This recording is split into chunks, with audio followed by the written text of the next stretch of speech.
Hey, good afternoon. Welcome back to Tucson RV Solar. Today we get to welcome you into the solar trailer where we make all the magic happen. But we're going to actually talk about how to properly size your RV system when you're looking, and I can show you how to do that in 3 steps.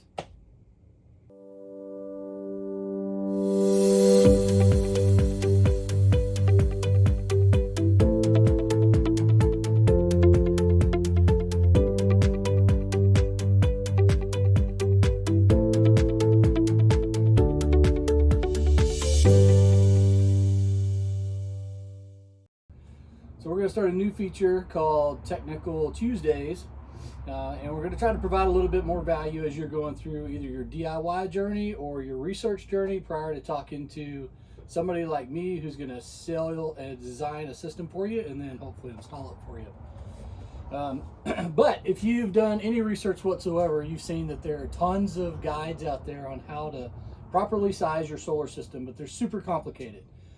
A power survey is the #1 thing that I've seen out there, which has you going inside your rig, running every single thing that you have and measuring watts or amps or whatever to figure out how much power it is that you might need on a day-to-day basis.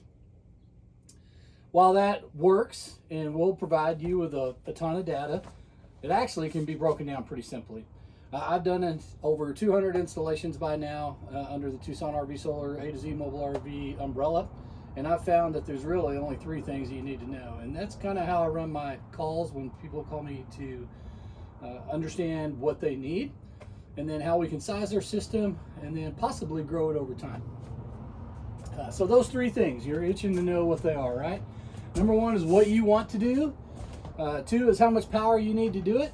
And then 3 is how do I recharge it all? And if you do it in that order, it will actually work out well for you. But there are a couple of things that you need to know before you go inside there. Those 3 inputs are overall, what do you want to do? And what I mean by that is, what is your camping style? If you don't know what your camping style is, if you're brand new to this arena, you should probably go camp first. Don't call and drop $15,000 on a solar system when you might be plugging in at a RV park every single weekend and never even using it. You've just wasted 15 grand. What's your budget? And that's going to be a huge one that goes into it. And if you don't know what your budget is going in, you're more than likely going to get talked into a system that you probably can't afford, and then you're going to be upset at the end of that situation as well. And then finally, how much space do you have? Again, if you've got $50,000 but you have an Airstream Bambi, then obviously that space is not going to work for you to install a dual inverter 48 volt system, for lack of a better description. So if you know those 3 things, what kind of camping style you have, so you know what you want to do while you're camping, what your budget is, and then how much space you have available, then you can walk into these 3 steps. We're going to go through it on the whiteboard, but you will be able to download a guide that looks just like this, and it has 3 steps to size your RV solar. So we're going to start first with what you want to do. And that is going to drive which inverter you end up getting. So if you're going to go out and you are going to just camp using 12 volt, then you don't need an inverter, right? So that makes it pretty simple. Or if you're not going to use any outlets whatsoever, then you can stay pretty small on the inverter realm. You could buy a 500 watt to 1,000 watt inverter that just wires directly to your battery, and then you just plug directly into it. That's probably the simplest and cheapest way for you to install and use an inverter. If you're going to run a single string of outlets, if that's all you desire to do, you want to plug in a laptop, you want to plug in your TV, you can figure out which outlet in the breaker box of your RV actually runs that outlet, and then you just buy an inverter that runs a single string. Something like this. This is a 1,000 watt inverter by Renogy. What they call pass-through is actually, they call it UPS, uninterrupted power supply. But what you're looking for there is something that has either an internal and external transfer switch that can transfer 15, maybe 20 amps if your breaker is 20 amps that you're wanting to invert. And what that means is that power comes from the breaker box, goes into the inverter, passes right through, and goes back to power those switches. Or if you had an external transfer switch, it would go into the transfer switch and then right back out if you had shore power on. If you didn't have shore power, then the inverter provides the power to the rest of that string of outlets. Now in that case, then you got multiple options available to you. This is a 1,000-watt inverter, for example. There you can get 1,000, 2,000, up to 3,000-watt inverters that can provide those both internally and externally on the transfer switch to let the electricity go through. All at varying costs. You start pretty cheap with some of the Renogy inverters. If you go with maybe a Magnum or a Xantrex, the cost goes up a little bit more. And then when we go to Go Power or Victron, obviously the cost continues to go up more there as well. Now if you wanted to power multiple outlets, so let's say you've got a breaker for GFCI outlets and another 15 amp breaker for just another string of outlets, maybe that's not on a GFCI, or your TV is on a separate outlet than where you want to plug in your laptop. So now you need either multiple external transfer switches. For instance, I can actually plug an external transfer switch into each one of these plugs, and I could get 15 amps, but still limited to the 1,000 watts total of the inverter.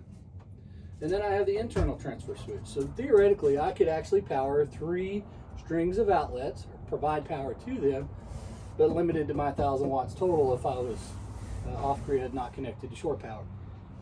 That's one way to do multiple strings of outlets. Another one is to buy a whole house inverter. Something like what you see here with this Victron Multiplus 2. So this is a 12 volt, 3000 volt amp, which is about 2,400 watts and 120 volts. This trailer is a 30 amp capable trailer. So it can handle one leg of power up to 3,600 watts.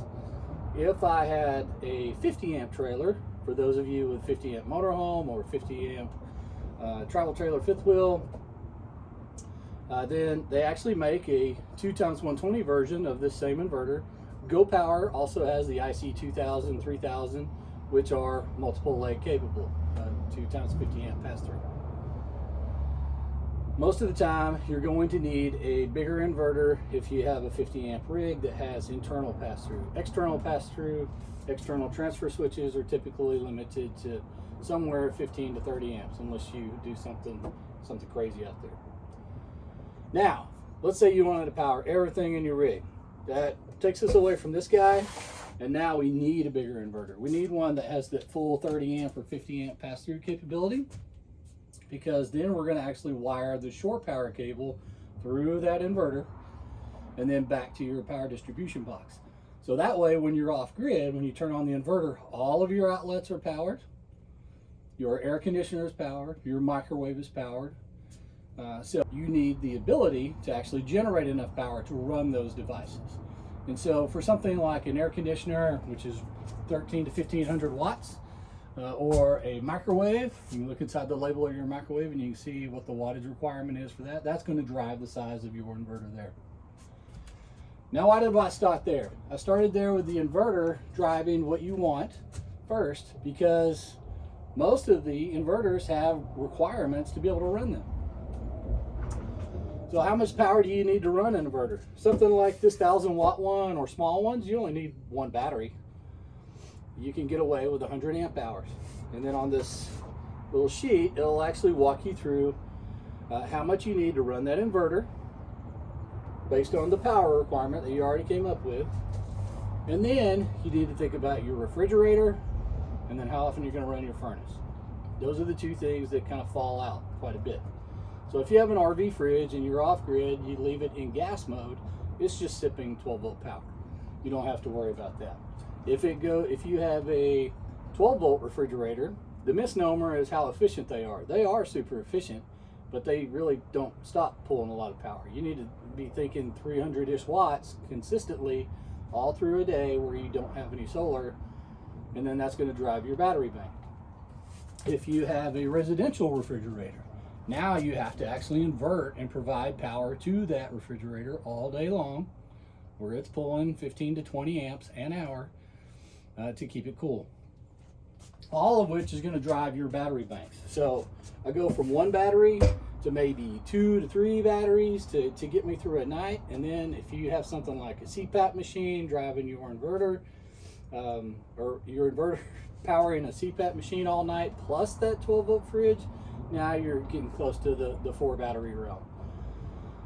So if you already know you're going to do all that, it might actually make more sense financially for you to go back and look at your inverter. If I already know I need 4 batteries, when you look at this, if you have a 2,000 watt inverter plus a 12-volt refrigerator, I'm recommending that you have at least 400 amp hours of battery to be able to get through the night without any charge, without any solar providing any assistance, so that you can wake up the next morning and still have the power to then start recharging, whether it's from solar or a generator or shore power.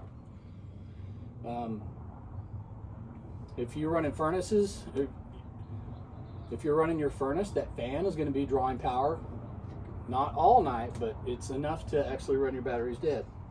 Those are the different factors that drive into how many batteries that you're going to want to buy, which may push you back into, hey, let's just buy a bigger inverter because we're already going to have the 400 amp hours of battery that the manufacturers require, and then I'm going to be happier in the long run. And then when I get to that other aspect of manufacturer recommendations, if you buy an inverter, it's very important that you go to the website or pull the book out. But I would recommend going to the website first, find that inverter that you're looking at, and download the manual. Most of them will have manufacturer recommended minimums. This one is only 100 amp hours. Victron is very specific that they require either 300 or 400 amp hours, depending on which inverter we're talking about, to support that. Go Power has a 400 amp hour. The Renogy Rego system, which is also 50 amp, 2x120 capable, they don't come out and say it, but they recommend a 400 amp fuse for 4-aught cable, which is meaning, how can I produce 400 amps? That's 400 amp hours of battery. So that's kind of a threshold, 400 amp hours for a whole house inverter. So all right, now we know which inverter we want. Let's say we've chosen the whole house inverter. We know how many batteries we want. It's at least 400 amp hours. I have a 12-volt fridge, so I want to add another battery to that. So that's 500. And then now I need to recharge of those things. So obviously, generator is going to provide me a way to recharge it. If I stayed with a smaller inverter like this, and I have lithium batteries, then I need to recharge it with a lithium-capable converter or a smart charger. If I have a whole house inverter, now that is capable of charging lithium to its full capacity, so I'm good to go there. There's other methods though. We have, if we turn on our truck or our van, motorhome, we can charge from the alternator. Most of those come stock with a battery isolation module or some type of relay that's optimized for lead acid or AGM batteries. So it's worth looking into DC to DC charger or a lithium BIM to take care of that. The other way is through solar. So solar, the reason why I got to this last is this is actually the cheapest thing that you're going to have to worry about. The misnomer is that this is the expensive part. In reality, our inverter and our batteries forms the heart of the system, and then our solar, supported by generator or alternator, is what's going to do all the recharging for us. So I got to know this first. I got to know how many batteries I need. And the reason why is that you want to apply ratios to it. So either a 2-to-1 or a 3-to-1 ratio. Again, well over 100 installations that I've done. I think I'm over 200 by now. I applied the 2-to-1 ratio of recommendation to a lot of my customers that were out there. But what I found over time is that works really well for a smaller system. So if you are just powering, this inverter, you're not going to be pulling much power. So 2-to-1, meaning 200 watts for every 100 amp hour battery, is going to be optimum for you. It's fine. You can put more. This just means you're going to recharge faster, and then at the end of the day, you're going to have a full battery no matter what. Now, if you get to the bigger systems, if you know that you're going to be powering a residential refrigerator and you're going to be running an air conditioner or a microwave, it's going to draw more power out of your battery bank. So obviously I need more solar to recharge that, and hopefully actually provide enough solar to run that while it's being inverted, so that at the end of the day, I have a full battery bank that's going to get me through the night. And that's where I've come up with more of a 3-to-1. I've seen this over time that The most charging you're going to get is somewhere between 10 o'clock and 2 o'clock every single day. That's when you can count on hopefully getting something like the 85 amps that this solar controller promises with 1200 watts. If you have a 100/50 by Victron, that just means 50 amps under optimum conditions. If you had the max solar up there and you have perfect sun strike, that maybe you're getting 50 amps an hour, but it's not going to be optimum all day.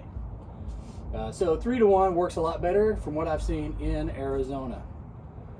Now, if you are super high and you got super high in latitude and you have cooler days, your solar panels are actually going to perform a little bit better if it's a good sunstrike day. But in reality, the weather changes, so 6 of one, half dozen of the other for you. But 3-to-1 in Tucson has worked out pretty well to be able to recharge people and have them set for the next day.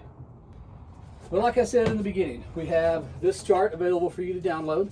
It talks you through our 3 steps to size that RV solar, starting again with our inputs, how we want to camp, what our budget is, and how much space we have to actually install all this stuff. And then we go into it. What do we want to do? That's the inverter, right? So do we want to power things on 120 volt or do we not? And then what are those things? Based on that, we pick our inverter that drives our battery selection. So now we know how many amp hours of batteries. For me, it was pretty simple. I needed to be able to power everything inside this RV, which drove a whole house inverter. I needed enough batteries, so at least 400 amp hours. There's my 400, but sometimes we get rain, right? So I need to be able to power my mini split. I need to be able to power my saws. I need to be able to power a heat gun when I'm doing installations for all you fine folks. So my battery bank has grown over time. I started with 560 amp hours, now I'm at 860 amp hours. So even if I show up on the job and I only have 50% battery, I know I'm going to be able to get through that day, and the solar is going to pick up the slack. And then worst case scenario, I can plug in, recharge my batteries. And then the solar. So I only wanted one solar controller in here because of space. That kind of drove mine. But again, started out with 560 amp hours. So if I double that, I should get around 1100, 1200 watts of solar. 1200 watts is what I have on the roof. And I optimized my solar controller to be able to provide all the power from that 1200 watts down.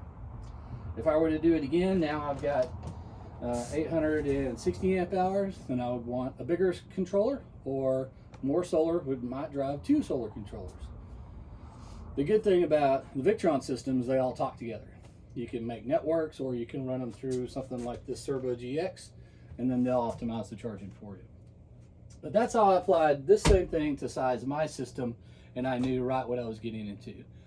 And we can do the same thing for yours. If you want to give me a call at the phone number either on the website or up in the descriptions of the video, you can email me. We can work through sizing your system for you, and then how to optimize it to grow over time and to keep you camping the way that you want to camp within your budget and making sure that it's going to fit in the space that you have. With that, I hope this helps. Go download this, work through your system, and then give us a call here at Tucson RV Solar.